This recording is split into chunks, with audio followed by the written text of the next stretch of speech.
बिस्मिल्लाहिर्रहमानिर्रहीम। अस्सलाम वालेकुम नादरीन, आप यूट्यूब चैनल देख रहे हैं। मैं इमरान खान हूँ। ऑपरेशन अज़्म इस्तेहकाम ये एक नया ऑपरेशन पाकिस्तान में शुरू होने जा रहा है। इस पर अपोजिशन का और हुकूमत का अलग अलग मौक़िफ़ है। इससे पहले पाकिस्तान में कितने ऑपरेशन हुए, उनके नतीजे क्या निकले, इन चीज़ों के ऊपर हम डिबेट करते रहेंगे। इस ऑपरेशन के बारे में मैं आपको बताता हूँ, लेकिन सबसे पहले ज़रा मुझे एक इशू है वो हाईलाइट करना है और उस पर ज़रूर बात करनी है। शहरयार अफरीदी साहब को मैं देख रहा हूँ कि जैसे ही कैमरा ऑन होता है या उनके सामने माइक आता है तो वो रोने वाली शक्ल बना लेते हैं। तो मुझे समझ नहीं आ रही कि क्या उनके साथ कुछ अलग हुआ है या क्या पाकिस्तान में किसी और के साथ ऐसा नहीं हुआ है। यानी बहुत सारे और लोग हैं, उनके साथ बड़ा जुल्म हुआ है इस मुल्क के अंदर, बेशुमार जुल्म हुआ है। ऐसा जुल्म हुआ है कि शहरयार अफरीदी साहब उसका तसव्वुर भी नहीं कर सकते। रूह कांप जाती है जिस तरह का जुल्म लोगों के ऊपर हुआ है। लेकिन मैंने देखा कि लोग रोते नहीं हैं और मर्द की ये शान नहीं है कि वो इस तरह रोए। जैसे ही कैमरा ऑन होता है वो रंजीदा हो जाते हैं, बहुत ऐसी बातें करते हैं जो बिल्कुल ही हौसला तोड़ने वाली बातें होती हैं। यानी इस तरह की बातें करना क्या उन्हें ज़ेब देता है। माशाल्लाह उनका एक बड़ा कद है, वो जिस्मानी तौर पे भी बड़ा कद है और सियासत भी वो बड़े अरसे से कर रहे हैं। तीसरी मरतबा वो MNA बन गए हैं। अब ऐसी सूरत हाल में क्या एक पॉलिटिशियन को ये ज़ेब देता है। इमरान खान की उम्र जो है वो इस वक्त 70 साल से ज़्यादा है। 70 साल से ज़ायद उम्र का आदमी जिसके घर के ऊपर बार बार अटैक हुआ, उसकी फैमिली के ऊपर अटैक हुआ, उसकी बीवी को पकड़ के एक जाली मुकदमे में जेल में बंद किया हुआ है, लेकिन आप उसका हौसला देखें, एक दफ़ा भी नहीं टूटा। इमरान खान की कौन सी चीज़ है जो अब तक सबको परेशान किए हुए, वो उसका हौसला और उसकी हिम्मत है। वो टूटता नहीं है, वो हौसले के साथ बात करता है, हिम्मत के साथ बात करता है, रंजीदा और आबदीदा नहीं होता है इमरान खान। कम से कम अपने लिए तो बिल्कुल नहीं होता। किसी गरीब को, कमज़ोर को देख ले, किसी का दुख देख ले तो इमरान खान आबदीदा होता हुआ मैंने देखा है, लेकिन अपनी तकलीफ के ऊपर मैंने उसको कभी रोते हुए नहीं देखा। अगर आज ये सनम जावेद बिल्कुल ऐसा रवैया अपना ले और इस तरह की शक्ल बनाए जैसी शहरयार अफरीदी साहब बनाते हैं तो वो कल बाहर आ जाएगी। आलिया हमजा भी अगर ऐसे करे तो कल बाहर आ जाएगी। जो यास्मीन राशिद है उसका कसूर क्या है, वो टूट नहीं रही। वो जब आती हैं मुस्कुराती हैं, यूं करके उंगली दिखाती हैं और चली जाती हैं विक्ट्री बनाते हुए। तो इसको ज़रा समझिए। देखिए, मैंने ये बार बार गौर किया और मैंने अपने आप को बहुत रोक कर रखा कि मुझे इस पर बात नहीं करनी, लेकिन एक बड़ी अजीब बात है, मुझे बहुत अजीब लग रही है। या तो फिर आपने पंगा लेना नहीं था, और अगर आप जमहूरियत के लिए निकले हैं, रूल ऑफ लॉ के लिए निकले हैं, आज़ादी इजहार राय के लिए निकले हैं, तो तकालीफ तो आएंगी, और जब तकालीफ आएंगी तो उनको बर्दाश्त भी करना पड़ेगा। ये बार बार आबदीदा हो जाना, बार बार रोना, बार बार सिर्फ अपने बारे में बात करना। भाई बजट का सेशन चल रहा है, मुल्क की बात करनी है। बजट का सेशन चल रहा है, आप अपने लीडर की बात करें। बजट का सेशन चल रहा है, आप वहां पे भी अपना रोना धोना आपने शुरू कर दिया।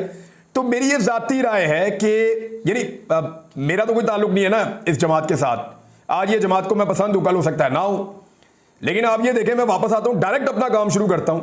कभी आपने मुझे रोते धोते ये वो करते हुए देखा हो, कभी आपने सनम जावेद को रोते धोते देखा हो, कभी आपने इमरान खान को रोते धोते देखा हो। अली अमीन गंडापुर के बाल काट दिए, वो हंसता हुआ बाहर आया था, उसने कहा जी गर्मी लग रही थी, ठीक है, ऐसे में ज्यादा खुश हूं। यानी बेशुमार लोगों को मैंने देखा, बेशुमार मार खाई, बहुत कुर्बानी दी, लेकिन आप रोते हुए नहीं देखेंगे। अभी अहमद फराद बाहर आया, ये लोग तो गायब भी नहीं हुए ना। ये शहरयार अफरीदी वगैरह तो जेल में गए थे, तो जेलों के अंदर तो आपको पता कोई प्रॉब्लम नहीं होता। ये लोग तो जेलों में गए थे और जेलों में इनको नजरबंद किया गया था, मुकदमात बना के, या वो जो भी होता है एक MPO के तहत इन लोगों को बंद किया गया था। यहां तो ऐसे लोग हैं जिनको गायब कर दिया गया था, जैसे आपका उस्मान डार है, जैसे उमर डार है, वो गायब हो गए थे। अदर मशवानी के भाई वो अभी तक गायब हैं। यानी हमने उनको रोते हुए नहीं देखा, लेकिन शहरयार अफरीदी साहब बार बार दिल छोड़ देते हैं।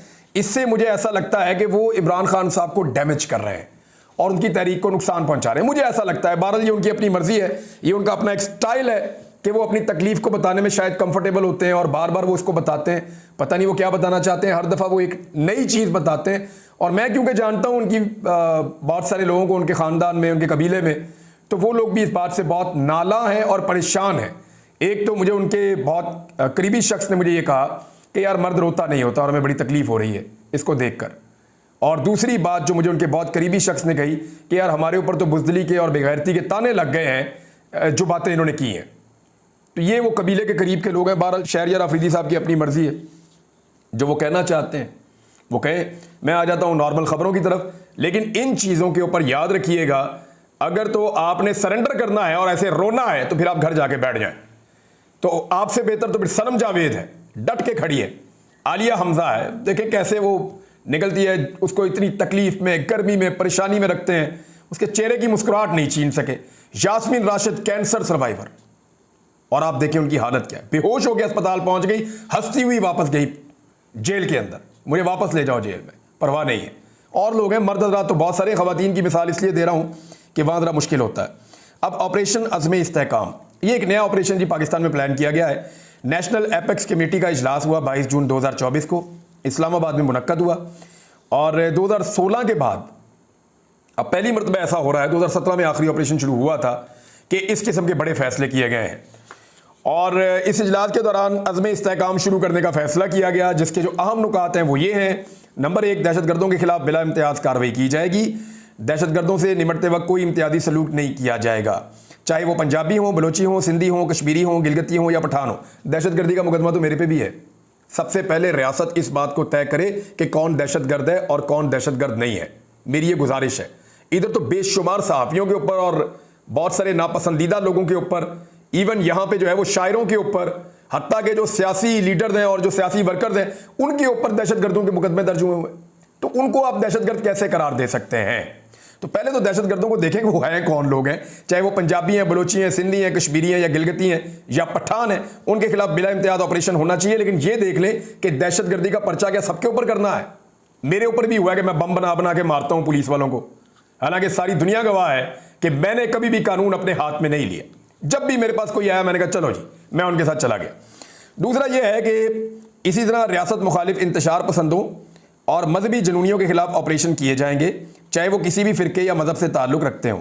ख़ासतौर पर सियालकोट और सवात जैसे वाक़यात से सख्ती से निपटा जाएगा। ये काम होना ज़रूरी है और इसके लिए पुलिस को भी एक्टिवेट किया जा सकता है और तमाम लोगों को गिरफ्तार किया जा सकता है। जो वाक़या सवात में हुआ उसमें अब तक की इतला के मुताबिक 23 अफराद गिरफ्तार हो गए हैं, जिनसे तहकीकात की जा रही हैं। मज़ीद गिरफ्तारियाँ भी होंगी और इस वक्त लॉ एंड ऑर्डर की सिचुएशन